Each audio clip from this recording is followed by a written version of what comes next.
Hey guys, Foxdrop here with a video on how to carry solo queue as support. I recently released a video similar to this for the jungle role, which I'll link to in the description, and much like that video, I'll be giving advice specifically from the perspective of a lower elo. There is a belief that support can't carry in solo queue, but I'm going to dispense some tips on how you can beat that false perception. Again, this video is being made in collaboration with Pro Guides, which I'll give you more detail on at the end.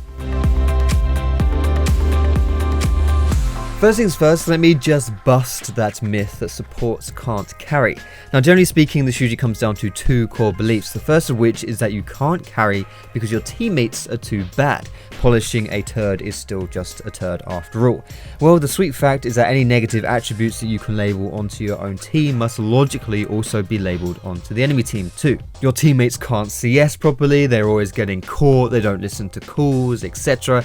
The weaknesses from your allies are the same areas that you should be looking to exploit from your enemies. The second reasoning for support supposedly not being able to carry is that they lack items and the ability to have an individually meaningful impact. Thus, it's up to your team to do the work, and well, that takes us back to the first point. Now, I do agree that individual impact is an important factor of carrying solo queue, but I also do feel like supports go underrated on this front. Having said that, certain types of champion picks have better impacts than others, and this leads me to my first real tip for carrying as a support. Pick either a high burst mage support or a very tanky aggressive support. The high burst mage supports such as Brand and Annie can fill that support role with high base damage and decent CC, while also playing somewhat similar to your traditional mage archetypes, albeit slightly underfed. If these champions get rolling, they can carry pretty bloody hard, just like as if they were a standard mid laner. You also don't need to use your brain too much, because all you gotta do is press a few buttons and blow people up. Brand and Annie are the best meta examples of this, but people like Lux, Zyra, Karma, and even LeBlanc can do this if you know how to play them effectively. Now, going back and talking about the other type of supports will lead us nicely onto our next tip, the importance and power of initiation and aggression. The tanky aggressive supports such as Leona and Alistair are very well suited to being bullies and getting in your opponent's face. Not only do they hold good potential for winning lanes by themselves, their aggressive play in general puts enemies under pressure and encourages them to make mistakes and panic. Chances are in the lower leagues, players are mostly just attuned to their own style of play. Forcing yourself upon them will make them adapt outside of their comfort zone, giving you the advantage. Moreover, these tanky supports can heavily disrupt enemies in teamfights, which allows your team to operate with more breathing room and less pressure. And I just mentioned how problematic being put under pressure can be for lower elo players. On top of that, their ability to start fights is really valuable.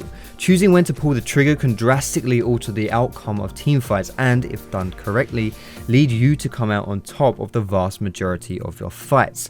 Look for opportunities where a carry is out of position, where you have a numbers advantage, or where several enemies are grouped. The next tip to give is about roaming to mid lane. Being able to apply pressure to other lanes is a good way of getting them ahead, and helping lanes never hurts anyone, right?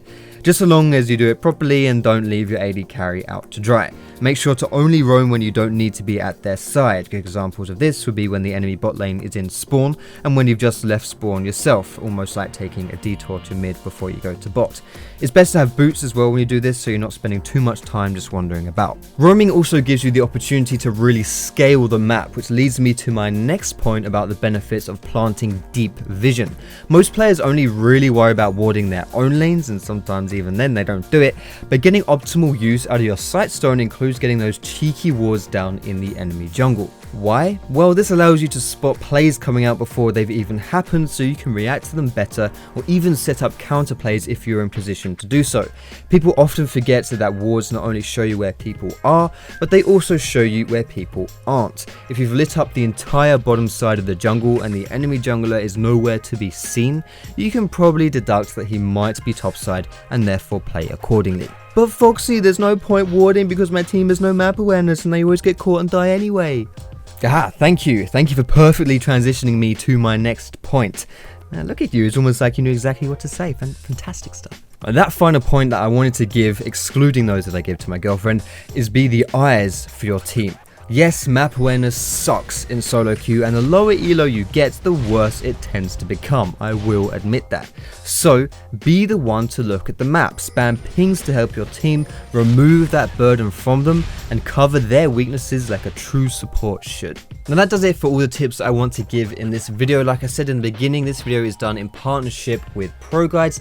They're a website which is a great tool for helping you become a better League player. They've got really polished guides, great customer support, and overall I just recommend that you use them. So I'll put a link to them in the description. Apart from that, guys, I hope you enjoyed the video. As always, if you did, feel free to give it a thumbs up. You can subscribe to me for more educational League content with a bit of entertaining stuff on the side as well. Feel free to leave your feedback in the comments for this type of video, see what you thought about them. And apart from that, go find me on Facebook, on Twitter, and catch me streaming over on Twitch as well. All those links are in the description, guys. But most importantly, thank you so much for watching. Have a great day, and I will see you in my next video.